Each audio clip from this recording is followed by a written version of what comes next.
Selamat pagi, teman-teman. Kita akan mulai kuliah kita di pertemuan yang ketiga ini. Harapkan teman-teman tetap dalam keadaan sehat. Kita dapat mengikuti kuliah kita dengan baik. Jadi, di pertemuan kita yang ketiga ini, saya akan share di sini untuk materi kita. Teman-teman dapat mempersiapkan tulisnya sehingga kita bisa mencatat hal-hal yang perlu, yang penting untuk lebih mudah nanti ulang kembali atau dengan menonton video ini juga bisa, kita bisa memahaminya secara lebih mendalam.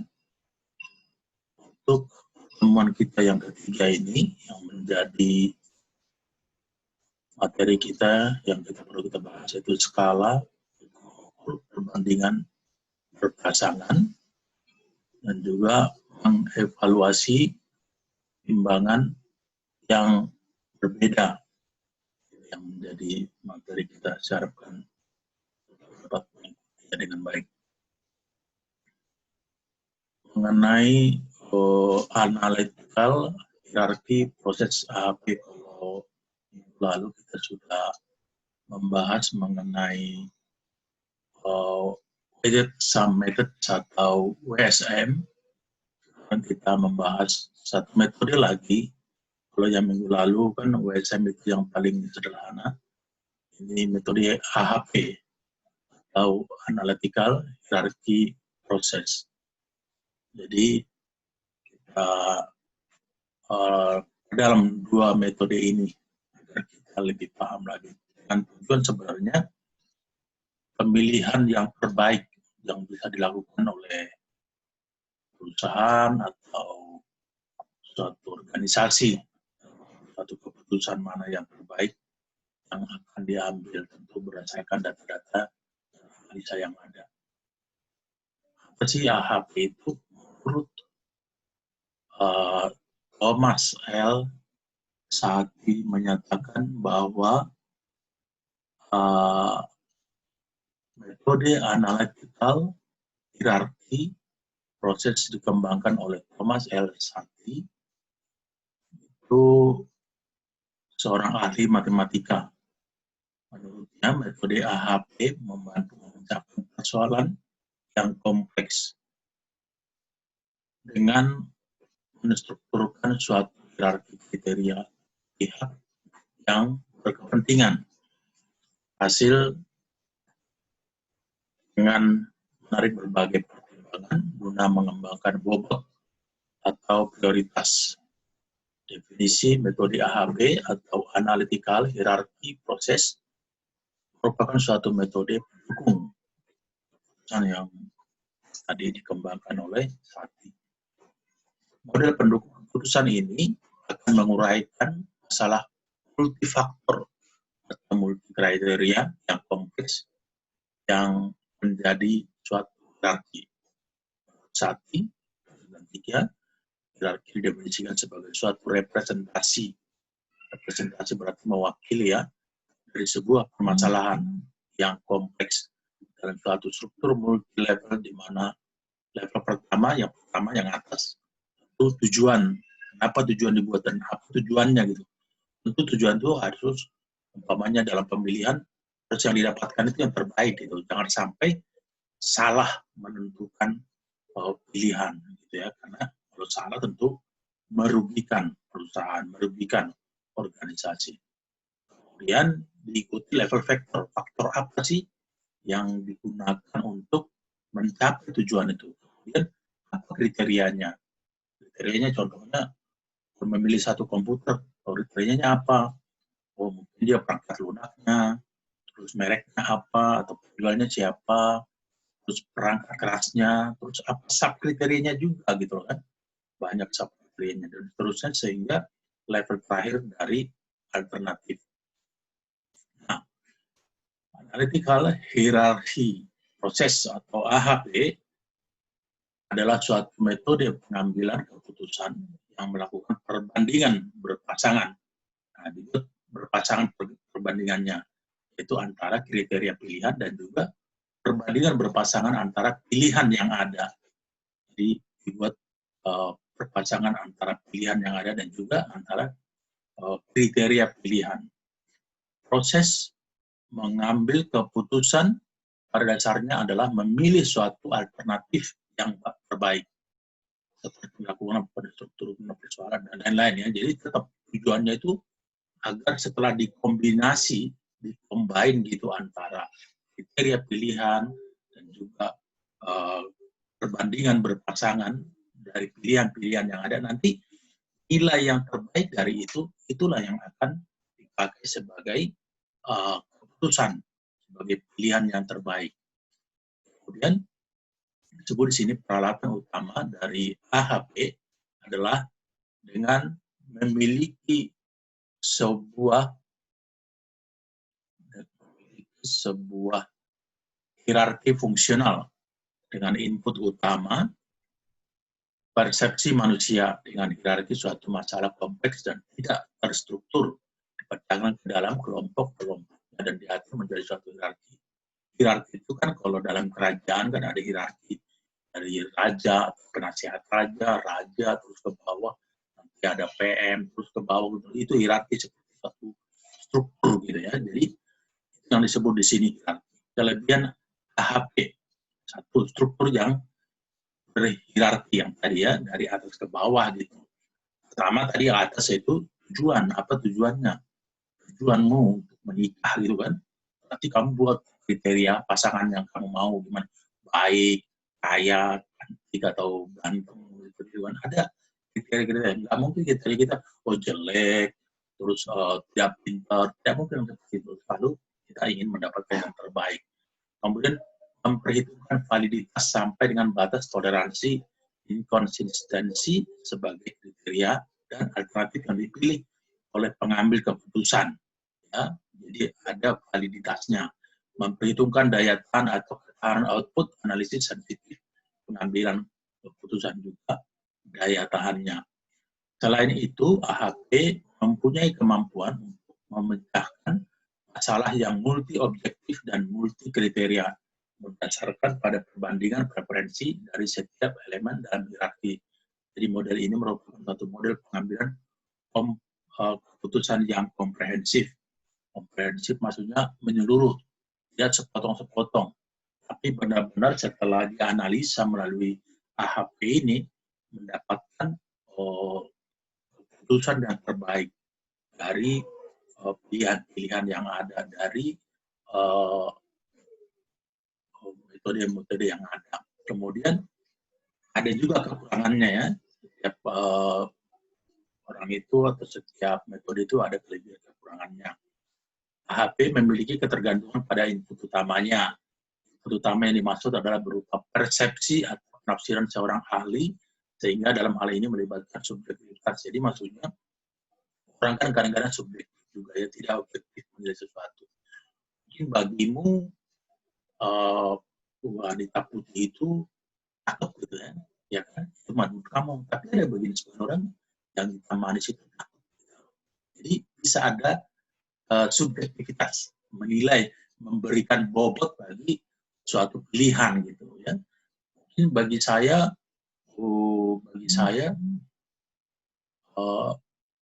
berjalan ke alam itu begitu bagus gitu, nilainya tinggi gitu, masuk ke alam, kaki gunung atau masuk ke bukit-bukit. Tapi bagi orang nilainya itu nggak ada apa-apanya gitu ya. Orang mungkin yang nilainya tinggi itu jalan ke mall, ke luar negeri, ke tempat yang modern. Tapi ada sebagian yang nilainya itu untuk alam atau dan lain-lain sebagai contohnya. Kemudian metode AHP ini hanya metode matematis. Artinya tanpa ada pengujian secara statistik. Ya, jadi ini secara matematika, bukan karena pengalaman gitu. Kadang-kadang perlu juga pengalaman. Ada yang mengatakan pengalaman adalah guru yang terbaik. Ada yang mengatakan bahwa pengalaman orang lain adalah guru yang terbaik. Maksudnya kenapa pengalaman orang lain? Ya, kalau orang lain bercerai, itu pengalamannya dia gitu loh. Jangan sampai pengalaman kita dulu, bercerai dulu, kita bukan seperti itu. Pengalaman orang bercerai, nah itu jadi guru yang terbaik bagi kita, agar kita tidak bercerai. Pengalaman orang sakit, itu guru yang terbaik bagi kita, agar kita menjaga kesehatan, olahraga, pakai masker. Pengalaman orang masuk ke Kemayoran, rumah sakit Kemayoran karena kena COVID-19, itu guru yang terbaik bagi kita, agar kita masker, menjaga jarak, dan juga untuk selalu cuci tangan atau menjaga kebersihan. Terus teori dari AHP yang disebut dengan decomposition, yaitu membuat hierarki, ya, hierarki dari atas, apa tujuannya, apa goalnya, apa yang ingin di-achieve atau yang ingin dicapai. Yang kedua, komparatif assessment, yaitu ya tentu komparatif itu kan komparasi, yaitu perbandingan nilainya yang tadi saya bilang. Oh, bagi seseorang itu jalan ke bagus, saya kurang mungkin. Bagi seseorang hutan itu atau alam itu tidak bagus, bagi saya itu menjadi nilai yang sangat tinggi. Makanya dikatakan dibuat nilainya di sini. Kalau satu itu namanya sama penting, equal, sama, balance gitu ya.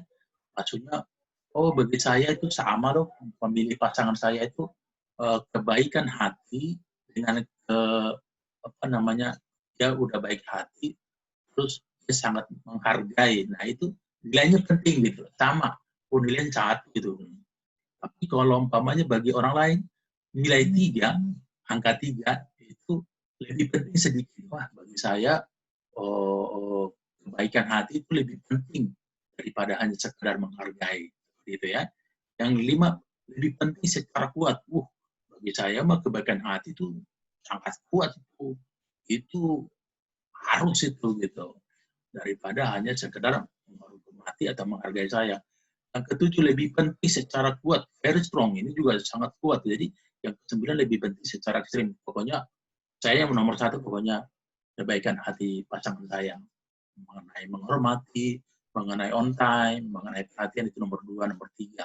Tapi yang utama dan itu sangat penting sekali, yaitu ya baik hati gitu ya. Sebagai penilaian ini bisa di sini yang tadi dikatakan bisa subjektif ya. Bagi orang itu penting, bagi saya mah biasa aja gitu kan. Bagi orang COVID itu membahayakan, bagi saya mah cuek aja gitu, nggak pakai masker. Contohnya ada orang-orang seperti itu kan, berkumpul di mana-mana ya pakai masker, tidak, ya orang bilang bodoh. Nah di sini ada langkah-langkahnya. Tadi yang pertama kan goalnya. Apa sih goalnya? Umpamanya kita membeli komputer itu goalnya apa? Tentu untuk dapat yang terbaik, yang kuat, yang bagus, yang murah. Mungkin. Level kedua ya ada kriteria-kriterianya apa? Ya kriterianya itu mungkin mereknya apa, terus perangkat lunasnya bagaimana, perangkat kerasnya bagaimana, gitu. Mereknya juga perlu, nggak sembarangan. Terus ada sub kriteria. Nah, kemudian level 3-nya alternatifnya apa? Ya, itu ada alternatif yang dipilih sebagai yang disebut sebagai item untuk mencapai tujuannya. Ada hierarki proses yang disebut pertama mendefinisikan permasalahan dan penentuan tujuan, menyusun masalah, hierarki tadi sudah kita jelaskan, menyusun prioritas untuk setiap elemen, mana yang prioritas ya, mana yang lebih berbobot dari yang lain. Yang keempat, melakukan pengujian konsistensi. Oke. Kita teruskan di sini ada contoh soal ya. Di sini ada contoh soal mungkin yang perlu kita perhatikan agar kita dapat mengerti ya. Ya ini satu contoh soal. Oke, ini ada contoh soal.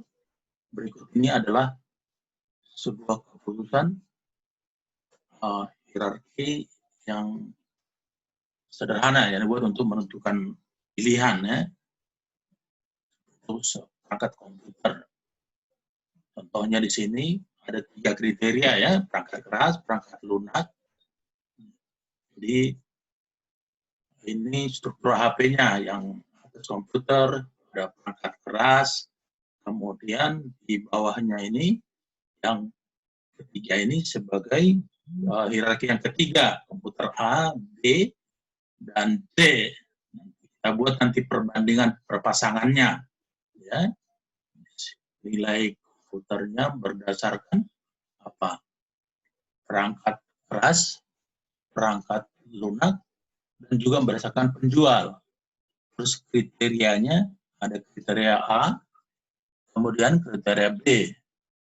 Nah, tadi ini nilainya tadi ya, perbandingan berdasarkan perangkat keras, perangkat lunak, dan penjualnya. Jadi kalau PK itu, PK dengan PK tentu satu, itu perbandingannya ya, karena sama. Nah, bagaimana membandingkan perangkat lunak dengan perangkat keras? Ya, bisa ini jadi nilainya 4. Nah, nanti kita buat perhitungan umpamanya perangkat keras ya, contohnya ini tadi nilainya tadi yang kan 1, nanti kita buat tabel untuk berpasangan. Ini jadi nanti dibuat satu perhitungan, ya. Ini kan nilainya tadi kan kita udah buat nilainya 1, ada 3, ada 9. Dan dinormalisasi nanti ini kan, dari normalisasi nanti hasilnya seperti ini. Nah, hasilnya ini dan dibuat secara berpasangan. Nanti dibagi nilai 1 dibagi dengan jumlah ini. 1, 4, 4, nanti ini juga dibagi dengan nilai ini, dan 0,111 dibagi dengan total ini, dan seterusnya seperti itu. Ini juga 3 dibagi dengan 4167, 11 seperti itu. 9 juga dibagi 16, 6 bagi 16, 1 bagi 16. Nanti nilainya seperti ini. Angkat keras ya. Nilainya yang ini 0,692. Nanti ini dapatnya nilainya ini.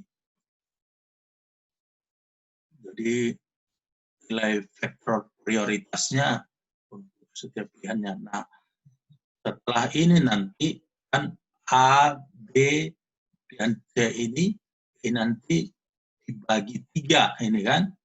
Ini dapat nanti nilainya, hasilnya ini.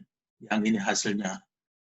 Ini 0,65. Dan berikutnya coba lihat di sini untuk tadi perangkat keras, sekarang perangkat lunak hampir sama ya. Hampir sama itu tadi. Nilainya sama yang ini juga kan. Tapi kita lihat perangkat lunak sama ya ini. Nanti normalisasi juga, normalisasi. Nanti setelah itu baru dapat ini dibagi, ini kan totalnya. Sama seperti tadi, 1 dibagi 11, 2 bagi 11, kemudian seterusnya satu sampai 0,125 dibagi 1325. Nanti hasilnya ada ini, ketemunya di sini nilainya. Nilainya A yang ini 0,001, B seperti ini seterusnya. Terusnya dapat nilainya. Nah, ini nanti setelah nilai ini, yang ini sama kan di bawah ini kan, di total nanti dibagi 3, 1, 2, 3, di hasilnya ini 0,8, 0,87, rata-ratanya dari yang ketiga penjumlahan tadi, kalkulasi tadi ya, dapat rata-rata. Kemudian kita masuk ke lakukan perbandingan berpasangan antara kriteria ya. Kriteria sekarang ini perangkat keras. Perangkat keras, ini contohnya dari penjual ya. Tadi kan perangkat lunak udah, perangkat keras sudah, sekarang dari penjual itu mereknya. Itu ini contohnya sama juga seperti dari perhitungannya. Yang kedua, kemudian yang ketiga juga seperti itu. Yang keempat juga seperti itu, sehingga dapat nilainya ini, nilainya ya. Di bawah yang warna kuning. Ya. Itu yang menjadi contoh. Kemudian setelah itu kita nilai lagi, lakukan perbandingan berpasangan antara kriteria. Kita lihat kan di sini ada perangkat kerasnya, perangkat lunaknya, sama penjualnya. Ini juga kita lihat perhitungannya seperti ini ya. Dari nilai-nilai PK, PL, dan penjual, PJ itu penjual, nanti kita normalisasi lagi seperti tadi. Normalisasi, nah 1, totalnya. Nah itu juga nanti dinormalisasi lagi seperti tadi, 1 dibagi 1.375, hasilnya 0,727, setiap itu satu-satu diambil pembagiannya, dan nanti hasil terakhir adalah seperti ini di bawah ini, 0,678, 0,258. Ini dari segi total dari ketiganya, yaitu perangkat keras, perangkat lunak, dan juga dari segi penjual setelah dihitung. Semuanya dibagi tiga. Dibagi tiga ini, dibagi tiga dapat ini yang dibuat warna kuning. Nah, dari ketiga yang tadi, kita dapat hasilnya ya, hasilnya seperti ini. Di sini ada hasilnya dari penjual. Nanti dari ketiga itu kita dapatkan hasilnya seperti ini. Ya. Nanti dari PK, dari PL, dari PJ ini dapatnya ini ya. Ini hasilnya yang didapatkan 0,678, 0,258, dan juga 0,03. Ini yang menjadi tujuan tadi. Tentu yang paling bagus tentu adalah yang bernilai yang paling tinggi.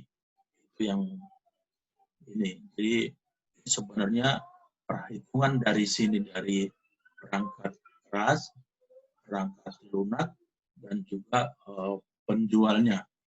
Dan setelah didapatkan hasil ini, nanti diambil keputusan hasil yang mana yang paling terbaik untuk dapat yang dibuat sebagai patokan bagi perusahaan atau di organisasi.